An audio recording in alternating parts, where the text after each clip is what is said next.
We are day 3 here in Cannes, and I am so honored to be here with my friend Mario from Unilever, who is going to talk to us today about his marketing. I turn it over to Mario to tell the audience about yourself and your role at Unilever. Thanks, Lynn. Really happy to be here with you. I'm Mario. I'm the Global Marketing Director for Unilever Home Care. My focus is particularly on building marketing capabilities, so around the areas of digital, design, and media. And right now, my two areas of clear focus are building in-house design studios powered by AI. Okay. And then a topic that you're actually very familiar with, which is influencer marketing. Yes, this is going to be a great conversation. So to maybe give the audience who's not here with us at Cannes, if we weren't here in Cannes this week and you were back in your office in London, and people wanted to know, what does someone in a role like yourself, what would be some of the things you would do today in office if we weren't here in Cannes? That's a good question. Yeah. And a question I'm happy to answer also for my team so that they know what I do here. Look, when I'm here at Cannes, my focus is really on going a level deeper. There's a ton of learning opportunities in this festival. And I think it's really important that you are quite selective in what you choose to learn about. And once you selected that, you actually go a level deeper. You ask yourself, what does it mean for me? Is this something useful for my job, for myself as a person? And to that extent, my tactic here is always, to go out, meet people, ask questions, don't be shy. This is the place to meet people. It's a fantastic opportunity to actually meet all the relevant stakeholders in the same time for a week. So I try to maximize the amount of engagements where I can learn from people and I can bring back something to my team that we can experiment, explore, and potentially roll out depending on feasibility. So we're 3 days in. Is there one topic or word that you think our industry should stop using? That we should just stop? And then we'll talk about what we should be doing. It's an interesting thought. I believe the word automation doesn't really sit well with me, because I understand that there is a clear focus on artificial intelligence right now, and we should be using AI more and more. In my design studios called Sketch Pro, we use AI regularly.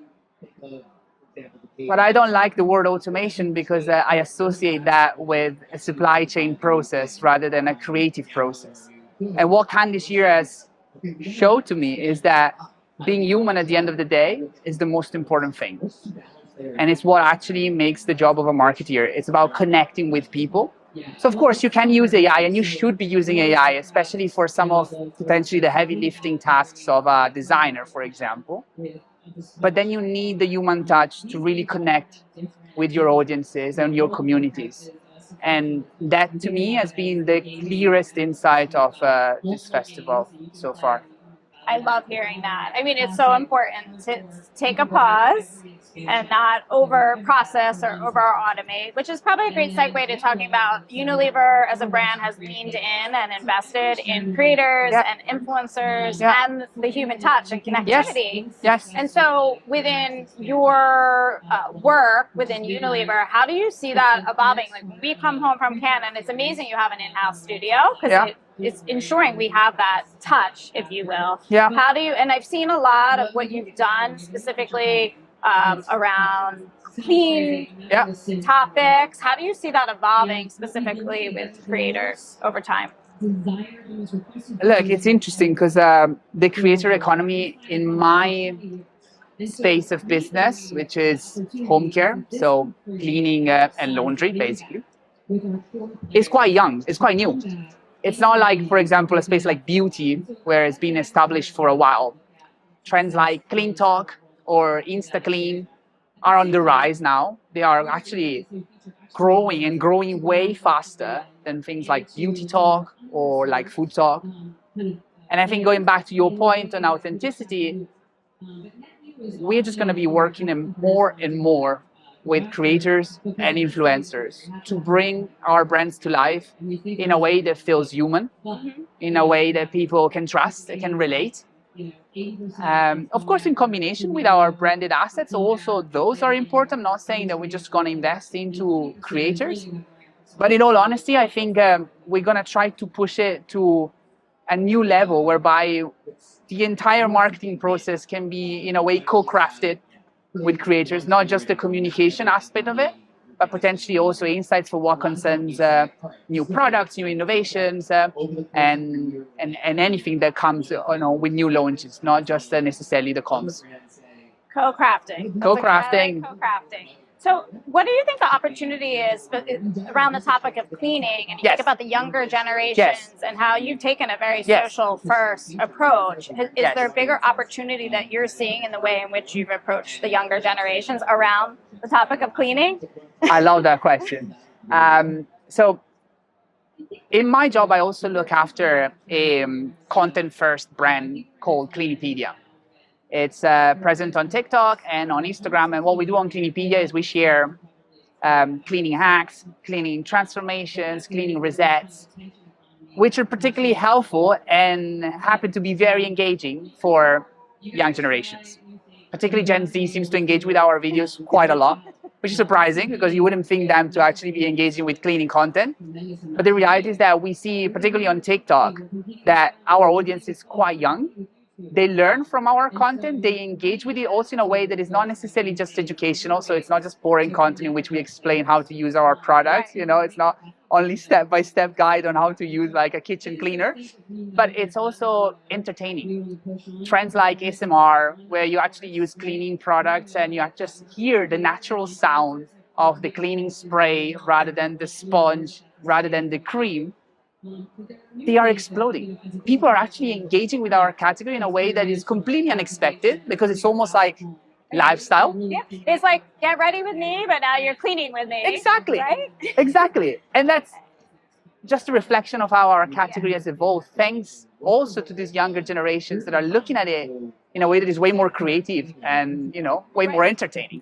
So that's so interesting because now you're creating more frequency. Yes. Of a habit, a lifestyle. And so how do you see that tying back into, I would imagine, the incremental sales lift is quite phenomenal. Yes. That you're having this type of usage, if you will. How do you balance the, not taking away from the creativity, the engagement, and the measurement piece so that ultimately people have purchased those products? How do you look at that specifically within the creator space?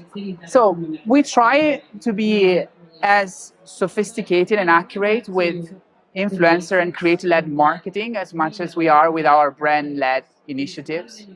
So to start, we will be looking, of course, at the most basic media and engagement metrics. So how many views the content has got, the quality and the quantity of engagement, the sentiment on the comments. But then what I do with my team is actually go one step further. We actually run quite a lot of brand lift studies to check whether people engage with the content and then forget about the brands that were featured in the videos, or whether actually we have quite an uplift in the space. And I must admit, with Cleanipedia, actually we've seen that because of the authenticity of the content, we've been able to drive on average 9% ad recall of our brands and not of the Cleanipedia brands. That's phenomenal. Or 6% of purchase intent. You were talking about sales. We actually noticed that with this type of, again, very authentic, very transparent videos, people are more likely to consider buying our products rather than potentially the more branded and promotional message that will be used to receive. And then in some markets, we also run sales lift studies on this type of content, where we collaborate with retailers to understand whether actually, since the videos have gone live, we have reported an uplift in sales, even offline, which is, to me, the most interesting and amazing studies that we run. So it's not just online sales. Yeah, certainly our challenge as a marketer, right? Because people are challenge. Doing their cleaning haul, if you will, in the store, and they most likely saw, those creator videos, but they are going in store. So I think it's a challenge and an opportunity. It is, especially for us, because Unilever rarely sells directly to consumers. Right. So closing that loop is it's quite a challenge. But That's our favorite part about our partnership with Unilever. We work across all, whether it's Costco in North America or whether it's Walmart, and we're making sure that that content and that influencer is specific to those retailers. Yes. And so you have that affinity with the products and the retailers. So I like hearing you say that. It's the ultimate success metric. Absolutely. So if we were to come back here, this is your third can, my third can. We come back here next year. Let's say we get to come back. What would you say, like, you feel like within the next year you're going to take, maybe not all the learnings, maybe we're not going to over automate, but are there certain learnings you think you'll take back to your team and that you'll create a strategy and execution? We'll come back here next year and we'll be talking about it. If you were to give us a prediction, crystal ball next year can, what do you think you'll end up doing? Look, I think when you look at AI and how we are now generating a quite sophisticated content using AI, right now we are in a moment in which people are actually quite impressed by what we can generate with AI. Also because these are the very first examples. If you think about video generation particularly, now we are actually at the point where we are seeing the first good examples of AI generated videos. I think we're going to see a lot more of these coming in. And my prediction is that people are going to get potentially fatigued by this type of content, this algorithmic perfection that comes with this type of content. And again, we'll try to look for more meaningful connections with brands, which can come through a human touch. That, going back to my first point, for me next year will become even more prominent than it already is this year. Certainly a balance. And I like that that is your prediction, because everybody else is probably predicting more AI, and you're very mindful of the balance, because consumers are smart, and in particular, as you said, the younger generation can have too much of one thing. There'll be more AI, don't get me wrong. My point is, as I say to my creative teams, is that use AI, but use it in a way that makes people resonate with the content you're creating. Create an emotion. AI sometimes, unfortunately, because of the nature of the technology, can be quite cold. What I'm saying to my guys is you need to create a memory. You need to connect with consumers, because otherwise they will just scroll through. So whether you're going to use AI in producing your content, or whether you're going to work with creators, bring an element of authenticity and really connect with the audience you're talking to. If it's thumbstoppable, we did our job correctly. Exactly. Okay, so to close out, I'm going to throw you a curveball. Because there's people not here with us in Cannes, and they might be aspiring marketers. Yes. They may one day want to be a global marketer like yourself and work with such a large brand like Unilever. If you were to give advice to the future marketers, our future generation, yes, what would you say are the superpowers or the Swiss Army knife that you think someone starting out has done well for you, that could be something people focus on if they want to get to be in a spot like yourself? What's that special ingredient? Look, I think talent is overrated, in my personal opinion. Nobody's born with a talent. You grow your talent by being curious, by putting an effort, by going out there, by being the person that asks one more question. It's about being present in a room, again, interacting with people. Ask yourself, how can I make sense of this? How can this be helpful for me? And be hungry to learn more. Because the reality is that in our space, everything is evolving so fast that the people that keep up are the ones that keep themselves informed and, try to be 3 steps ahead. And that would be, for me, the key advice. There's no magic formula. It's just hard work and be present. Yes, always be curious. Always. And be ahead. And be ahead. And again, don't I think that's great advice. I think curiosity is something you can't always give to someone. And those that are curious do learn more through time. through time. Yes. Don't be the guy that goes to a panel and doesn't ask a question. Ask a question. Be annoying. It's okay. It's part of learning. And actually, people that receive the questions will be happy to answer. But yeah, I think that's the. Let's take our. There's more rosé than water.